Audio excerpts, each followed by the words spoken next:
আসসালামু আলাইকুম। তোমরা যারা ঢাকা সেন্ট্রাল ইউনিভার্সিটি বিজ্ঞান বিভাগে পরীক্ষা দিবা তাদের জন্য এই ভিডিওটা অনেক বেশি স্পেশাল হয়ে যাচ্ছে, কারণ এই ভিডিওতে তোমাদের ঢাকা সেন্ট্রাল ইউনিভার্সিটির প্রশ্ন প্যাটার্নটা কেমন হয়ে থাকে এবং পদার্থবিজ্ঞানে তোমরা কিভাবে সর্বোচ্চ মার্ক এনশিওর করবা তার সম্পূর্ণ একটা রোডম্যাপ তোমাদের সাথে শেয়ার করব।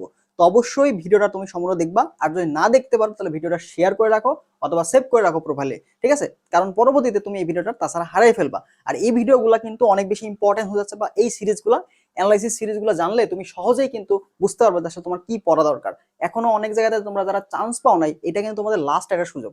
তো এখানে তোমাকে অবশ্যই ভালো করতে হবে, টপ করতে হবে, এরকম মেন্টালিটি নিয়েই তোমাকে মাঠে নামতে হবে। যদি পারো তাহলে ইনশাল্লাহ এখানে ভালো কিছু করবা, ঠিক আছে? কারণ তোমার এখানে কোথাও চান্স হয় নাই, তো লাস্ট যে সুযোগটা আছে এটা তোমাকে অবশ্যই সম্পূর্ণ ভালো একটা ইফোর্ট দিয়ে তোমাকে এখানে একটা টপ পজিশনে চান্স পাইতে হবে, ঠিক আছে? তো অবশ্যই ভিডিওর সময় দেখবা অথবা শেয়ার করে রাখো। আর এই অ্যানালাইসিস গুলো করতে কিন্তু অনেকটা সময় লাগে, তো অবশ্যই একটা শেয়ার এবং রিয়েক্ট দিয়ে আমাদের সাথে থাকবা, ঠিক আছে? চ্যানেলটা যারা এখনো সাবস্ক্রাইব করো নাই বা আমাদের পেজটা যারা এখনো ফলো করো নাই, অবশ্যই ফলো দিয়ে রাখবা পরবর্তী সকল চ্যাপ্টারের এরকম অ্যানালাইসিস সাজেশন পাওয়ার জন্য, ঠিক আছে? তো প্রথমে আমরা দেখবো অধ্যায় ভিত্তিক অ্যানালাইসিস, কোন চ্যাপ্টারগুলো আমাদের জন্য বেশি ইম্পর্টেন্ট বা কেমন প্রশ্ন আসছে। এরপরে আমরা দেখবো ম্যাথ, আমাদের থিওরি প্রশ্ন কেমন প্রশ্নগুলো আসছে তার উপর একটা ধারণা দিব তোমাদের, ঠিক আছে? তো দেখো আমাদের যদি অধ্যায় ভিত্তিক অ্যানালাইসিস তোমাদের দেখাই, তো এখানে কিন্তু শর্ট সিলেবাস থেকে তোমাদের ম্যাক্সিমাম প্রশ্ন চলে আসছে।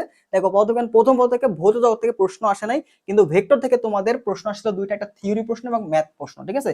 তো গণিত প্রশ্ন এবং তোমার থিওরি প্রশ্ন দুইটাই কিন্তু তুমি কিন্তু ভেক্টর থেকে পাচ্ছ। তো ভেক্টর পার্ট থেকে ইম্পর্টেন্ট দেখো দুইটা প্রশ্ন কিন্তু চলে আসছে গত বছর। তো নিউটন এন্ড বলবিদ্যা থেকে যদি আমরা দেখি, তো এখানে একটা থিওরি প্রশ্ন ছিল, ঠিক আছে, সূত্র থেকে প্রশ্ন ছিল। এবার দেখো কাজ শক্তি ক্ষমতা, এখান থেকে তোমার দুইটা প্রশ্ন ছিল, একটা থিওরি এবং ম্যাথ, ঠিক আছে? তো কাজ শক্তি ক্ষমতা থেকে তুমি দুইটা প্রশ্ন পাবা, থিওরি প্রশ্ন থাকবে এবং তোমার গাণিতিক প্রশ্নগুলো এখানে থাকবে। এবার দেখো মহাকর্ষ অভিকর্ষ থেকে তোমার একটা ম্যাথ প্রশ্ন আসছিল, অভিকর্ষ ত্বরণ রিলেটেড, ওজন রিলেটেড প্রশ্নগুলো আসছিল, আমরা দেখাবো একটু পরেই তোমাদের কেমন প্রশ্ন আসছে।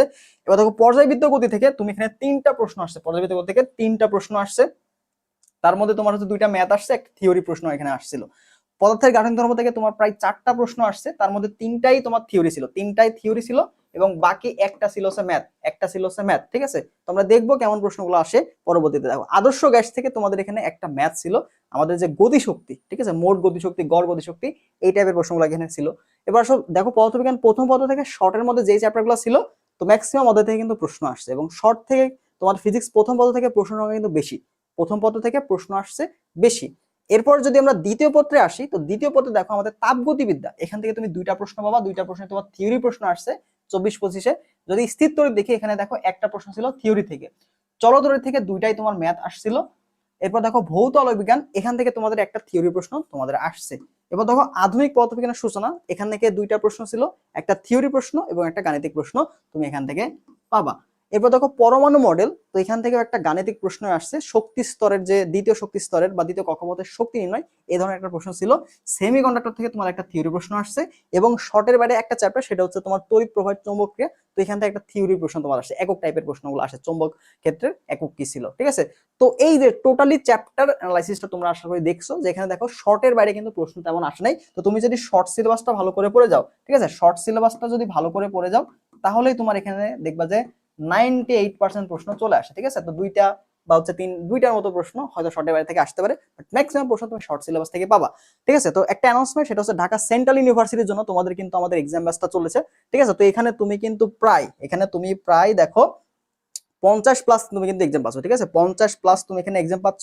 এছাড়া নিউ এডিশনের যে প্রশ্ন ব্যাংকটা, সেটা তুমি পাচ্ছ, গুরুত্বপূর্ণ প্রশ্ন ব্যাংক ম্যারাথন ক্লাস। তো আমাদের এক্সামগুলোতে রিভিশন ক্লাস আছে, রিভিশন এক্সাম আছে, ঠিক আছে? তো রিভিশন এক্সামগুলোর আগে তুমি মনে করো যতগুলো এক্সাম হয়েছে তার উপরে একটা 100 মার্কের পরীক্ষা হবে, এবং আমরা যতগুলো অধ্যায় হয়ে গেছে তার উপরে তোমাদের একটা রিভিশন ক্লাস নিব, প্রশ্ন ব্যাংক সলভ ইম্পর্টেন্ট প্রশ্নের উপরে রিভিশন ক্লাস নিব। তো আশা করা যায় সময় একটা গোছানো প্রস্তুতি তুমি একটা পেয়ে যাবে, ঠিক আছে? আচ্ছা, তো চলো পরবর্তীতে আসি, তার আগে আমার অ্যানাউন্সমেন্টটা আরেকবার বলে দিই। দেখো এখানে কিন্তু তুমি হচ্ছে সকল সাবজেক্টের এক্সাম পাবা, ঠিক আছে? ফিজিক্স, কেমিস্ট্রি, ম্যাথ, বায়োলজি সবকিছু পাবা, যেখানে তোমার একটা প্রশ্ন ব্যাংকের দামে কিন্তু মাত্র 350 টাকা তুমি কিন্তু কোশ্চিন ব্যাংক পাবা, শুধুমাত্র কোশ্চিন ব্যাংক পাবা। তো এই যে 350 টাকা তোমার লাগবে না, তুমি 250 টাকা দিয়ে এখানে কি পাচ্ছ, কোশ্চিন ব্যাংকটা তো পাচ্ছ নিউ এডিশনের পাশাপাশি, তুমি এখানে এক্সাম পাচ্ছ, একদম ফুল এক্সাম পর্যন্ত, মেইন এক্সাম পর্যন্ত তুমি এখানে এক্সাম দিতে পারবা, গাইডলাইনে থাকতে পারবা। অর্থাৎ ঢাকা সেন্ট্রালের জন্য যা যা লাগবে, আমি আলাদা করে এটার জন্য ক্লাসের কোর্স নামাবো না, আমি এখানেই পর্যাপ্ত পরিমাণে ক্লাস দেওয়ার চেষ্টা করবো, ফ্রিতেই তোমাদের এখানে পর্যাপ্ত পরিমাণে ক্লাস আমি ইনশাল্লাহ দেওয়ার চেষ্টা করবো, ঠিক আছে? তো এখন তো স্মার্ট বোর্ড আছে, তো ক্লাস নিতে কোনো প্রবলেম হবে না। তো এখানে তুমি তোমার যেই চ্যাপ্টারগুলো প্রবলেম, আমি অবশ্যই পোল দিয়ে রাখবো, তোমাদের যে যে চ্যাপ্টারের প্রবলেম হবে আমি এখানে সুন্দর মতো ক্লাসগুলো তোমাদের দেবো, এক্সাম বেসে ক্লাস দিব, এক্সাম বেসে ক্লাস, এক্সাম, তুমি যত কিছু লাগে একদম গোছানো পরিবেশে তুমি মাত্র 250 টাকা দিয়ে এখানে কিন্তু ইনশাল্লাহ পেয়ে যাবা। ঠিক আছে, তো দেখো এখানে সবগুলো চ্যাপ্টার এক্সাম থাকবে, পাশাপাশি তুমি যদি ম্যাথ না দাগো, অনেকে ম্যাথ দাগাবা না, তাদের জন্য কিন্তু আমাদের বাংলা এবং ইংরেজি এক্সামও থাকবে। ঠিক আছে, বাংলা ইংরেজি এক্সামগুলো থাকবে, তো প্যারার কোনো কারণ নাই, যেখানে দেখছো না বাট এখানে বাংলা ইংরেজি এক্সাম থাকবে। তো ওয়েবসাইট লিঙ্ক দেওয়া থাকবে, এখান থেকে তুমি রুটিনটা দেখে নাও, অথবা ভিডিও শেষে তুমি রুটিনটা পাবা। এই যে হোয়াটসঅ্যাপ নাম্বার দেখতে পাচ্ছ, এটাতে কষ্ট করে নক দাও, তাহলে তুমি ইনশাল্লাহ ডিটেলসটা পেয়ে যাবা। ওকে, আবার বলতেছি, মাত্র 250 টাকা দিয়ে ডিসিবির জন্য শেষ পর্যন্ত যা যা লাগে সবকিছু একটা কোর্সে ইনশাল্লাহ তুমি পেয়ে যাবা। তো দ্রুত ভর্তি হও, আগামীকাল থেকে শুরু, আগামীকাল থেকে আমাদের এক্সাম শুরু হবে, তো দেরি না করে প্রথম থেকে প্রিপারেশন নিতে এটাতে আজকেই যুক্ত হয়ে যাবা। ঠিক আছে, আচ্ছা, তো আসলে পরবর্তী আমরা যাই, আমাদের প্রশ্নটা কেমন ছিল। ঠিক আছে, প্রশ্নটা কেমন ছিল এটা নিয়ে আমরা দেবো। দেখো এখানে আমাদের 3টা টাইপের প্রশ্ন তুমি পাইছিলে বা আসছে এই বছর। তো আমরা যদি দেখি, আমাদের সূত্র থেকে প্রশ্ন ছিল, থিওরি একক থেকে কিছু প্রশ্ন ছিল, এরপর ম্যাথ থেকে মোটামুটি ভালোই প্রশ্ন ছিল। দেখো ম্যাথ কিন্তু 11টার মতো আসছে, এবং থিওরি তোমাদের 10টা আসছে, আর বাকি 4টা প্রশ্ন তোমাদের সূত্র থেকে আসছে। সূত্র থেকে কি প্রশ্ন ছিল, আমাদের যে ক্রস গুণনের সূত্র, দেখো a = -b হলে মধ্যবর্তী কোণ কত ছিল, 180 ডিগ্রি, আর এখানে a × b 180 ডিগ্রি কত হয়, 0 হয়ে যায়। তো এই সূত্র থেকে মোটামুটি এটা সূত্রই বলা যায়, ক্রস গুণনের সূত্র। এবার দেখো pv = ধ্রুবক, এটা কোন প্রক্রিয়াতে ছিল, আমাদের সমষ্ণ প্রক্রিয়ার যে সূত্র ছিল, সমষ্ণ প্রক্রিয়ায় আমাদের প্রেসার এবং আয়তনের যে সূত্র, সেটা কি ছিল বলতো, pv = k ছিল না, বা ধ্রুবক। তো এই সূত্র থেকে দেখো প্রশ্ন চলে আসছে।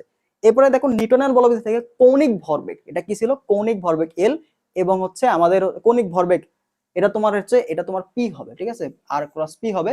কৌণিক ভরবেগ এবং আমাদের যে রৈখিক ভরবেগ, এদের মধ্যে যে সম্পর্ক, সেখান থেকে তোমাদের এখানে প্রশ্ন আসছে। ঠিক আছে, এবার দেখো শূন্য ভরের কণার ভরবেগ, তো এই যে ভরবেগ, আমাদের আধুনিক পদার্থবিজ্ঞানের সূচনা, এখান থেকে যে আমাদের কণা বা ফোটন কণার যে ভরবেগ রিলেটেড যে প্রশ্নগুলো থাকে, সেখান থেকে কিন্তু সূত্রগুলো থেকে প্রশ্ন আসছে। তো আমাদের সূত্রগুলো একটু ভালো করে দেখতে হবে, প্রত্যেকটা অধ্যায়ের সূত্রগুলো তুমি দেখে নিবা, এককগুলো দেখে নিবা, তাহলে আশা করা যায় এখান থেকে তুমি 3-4 মার্ক ইনশাআল্লাহ কমন পেয়ে যাবা। ঠিক আছে, এরপর আসো থিওরি একক, এখান থেকে কেমন প্রশ্নগুলো আসছিল গত বছর। তো আমরা যদি দেখি, এখানে দেখো ভর বৃদ্ধি করলে দোলনকাল স্থির থাকে, তো ভর বৃদ্ধির সাথে ববের যে ভর, তার সাথে দোলনকালের তো সম্পর্ক নাই, এটা আমাদের যে দোলনকালের যে সূত্র আছে, সূত্রের মধ্যে আমরা পাইছিলাম। ঠিক আছে, তো এটা একটা ছিল। তারপর দেখো চৌম্বক ফ্লাক্সের একক কি ছিল, ওয়েবার, তো এটা আমাদের শর্টের বাইরে চ্যাপ্টার থেকে আসছে। এবার দেখো পদার্থের অণুগুলো নিটবল শূন্য হলে কখন হবে, R = R0, তো এটা আমাদের পদার্থের গাঠনিক ধর্ম, এই চ্যাপ্টার থেকে আসা একটা প্রশ্ন। এবার দেখো বেগুনি রঙের বিচ্যুতি বেশি, তো এটা আমাদের ভৌত আলো বিজ্ঞান থেকে বিচ্যুতি যে টপিকটা আছে, ওইটা থিওরি প্রশ্ন আসে, যে দেখবা যে যার হলো তরঙ্গ দৈর্ঘ্য কম, তার বিচ্যুতি কম থাকে। বেগুনির ক্ষেত্রে আমাদের তরঙ্গ দৈর্ঘ্য সবচেয়ে কম থাকে, এর জন্য বিচ্যুতি বেশি। এবার দেখো কাজ শূন্য হলে মধ্যবর্তী কোণ কত হয়, 90 ডিগ্রি। তো আমরা দেখছিলাম যে কাজের ক্ষেত্রে সর্বোচ্চ কাজ কখন হয়, সর্বনিম্ন কাজ কখন হয়, বা শূন্য কখন হয়, তো ওইটার যে থিওরির প্রশ্ন, ওখান থেকে কিন্তু প্রশ্ন চলে আসছে এখানে। ঠিক আছে, এবার দেখো মাত্রা নেইকার বিকৃতি, এটাও কিন্তু পদার্থের গাঠনিক ধর্ম থেকে আসা প্রশ্ন। দেখো আমাদের এখানে মাত্রা, তারপর হচ্ছে একক, এইগুলা থেকে কিন্তু প্রশ্ন চলে আসে। দেখো এই যে মাত্রা নেইকার বিকৃতি, তার মানে পরবর্তীতে হয়তো তোমার অন্য একটা টপিকের বা অন্য একটা রাশির মাত্রা তোমাকে বের করতে দিবে, বা ওই পিরিয়ডে একটা প্রশ্ন তোমাকে দিয়ে দিল। ঠিক আছে, এরপর আসলে দৃঢ় বস্তুর ইয়ং গুণাঙ্ক, এটাও কিন্তু তোমার পদার্থের গাঠনিক ধর্ম থেকে আসা একটা থিওরি প্রশ্ন। তো পদার্থের গাঠনিক ধর্ম থেকে 3টা থিওরি প্রশ্ন কিন্তু আসছিল। তো এটার আসলে মেইনলি পদার্থের গাঠনিক ধর্ম থেকে থিওরি প্রশ্নগুলাই বেশি আসে। তো তুমি ওই চ্যাপ্টারটা যখন পড়বা, তখন ওইটার যে থিওরি প্রশ্নগুলো আসে, দেখবে যে ওখানে অনেকগুলো মাত্রা আছে, একক আছে, এবং সম্পর্ক রিলেটেড প্রশ্নগুলো, সমানুপাতিক, ব্যস্তানুপাতিক, ওই প্রশ্নগুলো একটু ভালো করে পড়ে ফেলবা। ঠিক আছে, এরপর দেখো আমাদের হচ্ছে সমবিভব তল ও তড়িৎ ক্ষেত্রের মধ্যবর্তী কোণ 90 ডিগ্রি। তারপর দেখো রুদ্ধতাপের প্রক্রিয়া, তাপ বিদ্যা থেকে আসা একটা প্রশ্ন। তো রুদ্ধতাপের প্রক্রিয়াতে ডেল টি বা তাপমাত্রার যে পরিবর্তন, সেটা শূন্য থাকে, এবং ডেল কিউ এটা কত, 0। ডেল টি এর মান, তাপমাত্রা, অভ্যন্তরীণ তাপ বৃদ্ধি পাইতে পারে, কিন্তু তাপ কখনো আসবে না। ঠিক আছে, তাপমাত্রা চেঞ্জ হয় অভ্যন্তরীণ শক্তির ফলে, কিন্তু এখানে তোমার হচ্ছে ডেল কিউ, তাপের আদান প্রদান করবে না, এই জন্য ডেল কিউ এর মানটা 0। অন্তরক পদার্থ কত, সিরামিক, তো এটা সেমিকন্ডাক্টর থেকে আসা প্রশ্ন। তো থিওরি প্রশ্নগুলো আশা করি বুঝতে পারছো, থিওরি প্রশ্নগুলো যে এত বেশি কঠিন কনসেপচুয়াল তা কিছু না। তো বেসিক যে প্রশ্নগুলো, এই যে থিওরি প্রশ্নগুলো, এগুলা কিন্তু বিভিন্ন ভার্সিটিতে আসা প্রশ্ন, এগুলা বিভিন্ন ভার্সিটিতে আসছে। তো তুমি তো থিওরি প্রশ্নের জন্য মেন বইটা পড়ো। ঠিক আছে, মেন বইটা যদি পড়ে ফেলো, মেন বই প্লাস আমাদের যে ভার্সিটি এর যে কোশ্চেন ব্যাংকটা থাকে, ঠিক আছে, ভার্সিটি এর যে কোশ্চেন ব্যাংকটা আছে, এই কোশ্চেন ব্যাংকগুলো যদি দেখে ফেলো থিওরির জন্য, তাহলে দেখবা অনেক কিছু তুমি কম পেয়ে যাবে। ঠিক আছে, আর এখান থেকে যে সূত্রগুলো অবশ্যই বই থেকে দেখবা। ঠিক আছে, সূত্রগুলো অবশ্যই বই থেকে পড়ার চেষ্টা করবা। এরপর আমাদের গাণিতিক প্রশ্ন, গাণিতিক প্রশ্নগুলো বেশি আসছে, 11টার মতো গাণিতিক প্রশ্ন এখানে আসছে। তার মধ্যে দেখো পাম্পের ক্ষমতা, কাজ শক্তি ক্ষমতা থেকে ক্ষমতা রিলেটেড প্রশ্নগুলো কিন্তু আমাদের জন্য খুবই গুরুত্বপূর্ণ। বিভিন্ন বিশ্ববিদ্যালয়ে কিন্তু ক্ষমতা রিলেটেড প্রশ্নগুলো আসে।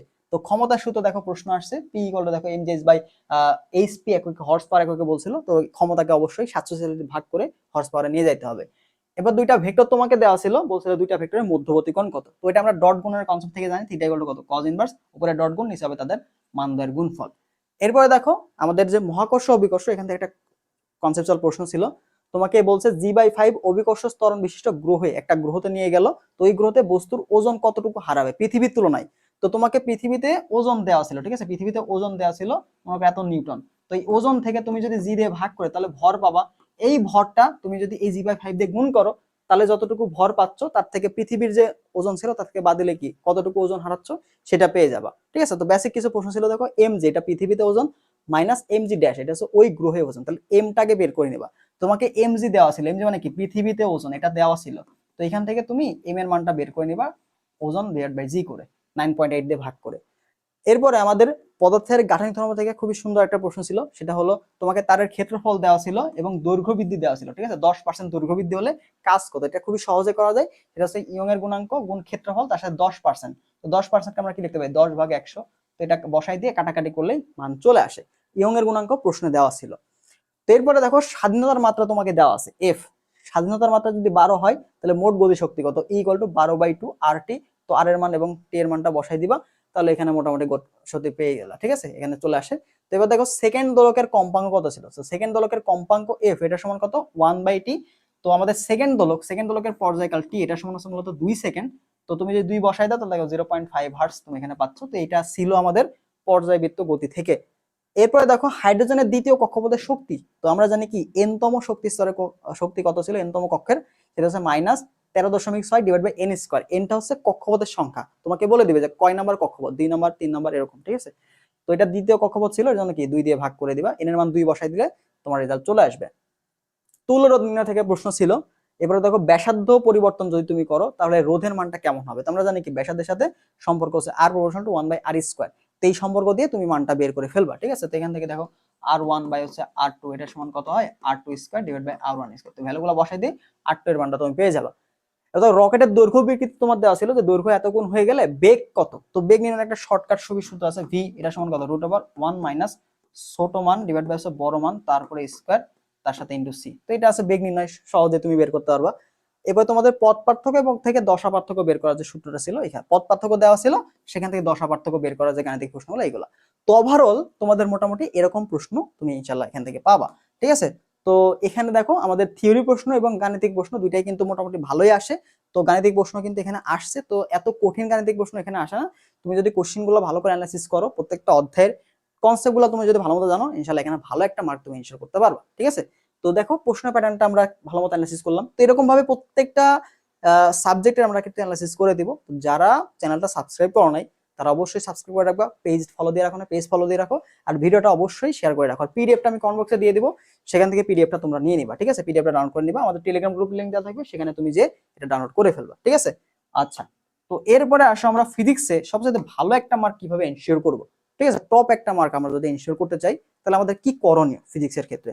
তো আমরা দেখলাম ফিজিক্সে কি থিওরি প্রশ্নগুলো আসে, মোটামুটি গাণিতিক প্রশ্নগুলো আসে, তাই না, সমান সমান 10-10 এরকম ভাবে আসে। তো সর্বপ্রথম তোমাকে দেখতে হবে যে অধ্যায় ভিত্তিক যে সকল সূত্র, ঠিক আছে, সকল সূত্র মাত্রা এবং গুরুত্বপূর্ণ যে থিওরি গুলো আসে পরীক্ষা আসার মতো। তো ভাই বুঝবো কিভাবে গুরুত্বপূর্ণ থিওরি কোনগুলা।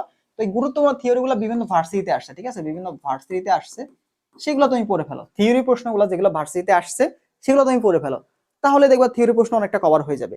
আর মাত্রা সূত্র সবগুলো তোমার দরকার নাই। দেখো বিশেষ করে নিউটনিয়ান বলবিদ্যা, ঠিক আছে, নিউটনিয়ান বলবিদ্যা থেকে যে আমাদের কৌণিকের যে ব্যাপার স্যাপার আছে, কৌণিক, বিশেষ করে তোমার কৌণিক ভরবেগ, টর্ক, জড়তার ভ্রামক, এগুলো থেকে কিন্তু বেশি প্রশ্ন আসে। ঠিক আছে, এগুলো থেকে কিন্তু বেশি প্রশ্ন আসে। তো মাত্রাগুলা কোনগুলো, এই যে ইম্পর্টেন্ট আমাদের যে কোশ্চেন, আমাদের যে এক্সাম ব্যাচটা আছে, তো এখানে তুমি কি সাজেশনগুলো তো পাচ্ছই, কি কি পড়তে হবে। তো আমরা বললাম কি এখানে এক্সামগুলো নেওয়ার সময় তোমাদের রিভিশন ক্লাস নেওয়া হবে। তো রিভিশন ক্লাসে আমি সবগুলো ইম্পর্টেন্ট টাইপ তোমাদের কিন্তু বুঝাই দেওয়ার চেষ্টা করবো। তো আমি আলাদা করে তোমার ক্লাসের জন্য কোর্স লঞ্চ করবো না, এই 250 টাকার এক্সাম ব্যাচে তুমি সবকিছু পেয়ে যাবে, ক্লাস, এক্সাম, পিডিএফ থেকে শুরু করে যা যা লাগবে ঢাকা সেন্ট্রালের জন্য, যতটুকু লাগবে তোমাকে টপ করার জন্য ঠিক ততটুকু আমি প্রোভাইড করব।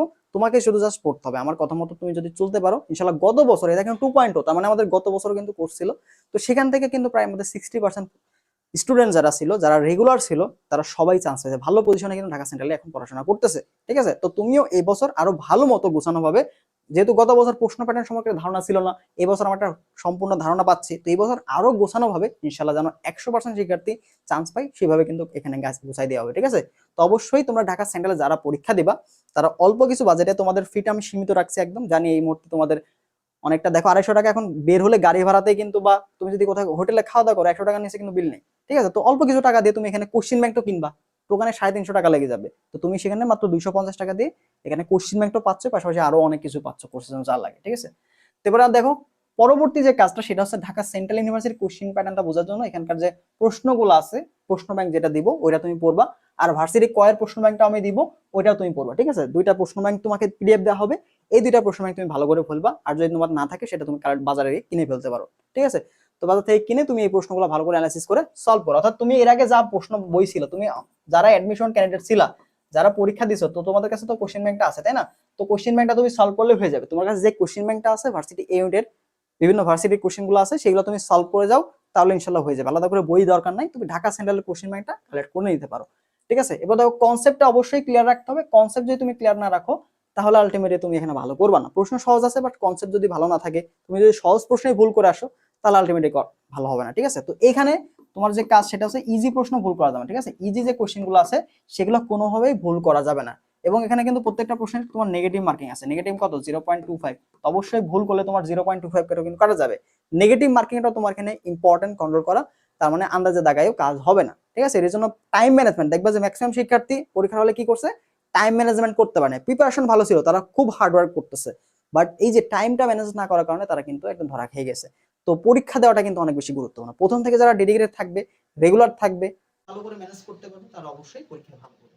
টাইম ম্যানেজমেন্ট অনেক বেশি ইম্পর্টেন্ট, এই জন্য তোমাকে এক্সামগুলো দিতে হবে, ঠিক আছে? বাসায় বসেও তুমি যখন প্রশ্ন প্র্যাকটিস করবা তখন তোমাকে অবশ্যই ঘড়ি ধরে যে আমি অল্প সময়ের মধ্যে প্রশ্নগুলো সলভ করতে পারতেছি কিনা, ঠিক আছে? আর এখান থেকে অবশ্যই হ্যান্ড ক্যালকুলেশনগুলো ভালো করে রাখবা, তো হ্যান্ড ক্যালকুলেশনের উপর আমি কিন্তু ক্লাস দিব, তো আশা করা যায় তুমি এখানে ইনশাআল্লাহ একটা ভালো একটা সাপোর্ট পাবে, তো চ্যানেলটা সাবস্ক্রাইব করে রাখো, তো ফ্রিতে অনেক কিছু সাপোর্ট তুমি ইনশাআল্লাহ এখানে পেয়ে যাবে, গাইডলাইন পেয়ে যাবে, আর যদি খুব ভালো প্রিপারেশন নিতে যাও তাহলে অবশ্যই এই যে 250 টাকা দিয়ে এক্সামটাতে ভর্তি হয়ে যেতে পারো। তো হোয়াটসঅ্যাপে যোগাযোগ করো কষ্ট করে, অথবা কমেন্ট বক্সে ওয়েবসাইট লিংক দেওয়া থাকবে, এক্সামগুলো ভাই ওয়েবসাইটে হবে, সুন্দর মতো সাজানো গোছানো তুমি জায়গায় পাবো, ওয়েবসাইটে একদম সাজানো গোছানো, তোমার কোনো বিশৃঙ্খলা নাই, তুমি জাস্ট ওয়েবসাইটে ঢুকবা, ঢুকে সবকিছু গোছানো পেয়ে যাবে, কোশ্চেন ব্যাংক পিডিএফ যা লাগে সবকিছু তুমি এখানে গোছায় পেয়ে যাবে, ঠিক আছে? তোমাদের রুটিনটাও কমেন্ট বক্সে দেওয়া থাকবে, তুমি ওয়েবসাইট লিংক থেকে সেখান থেকে দেখে নেবে, ওকে?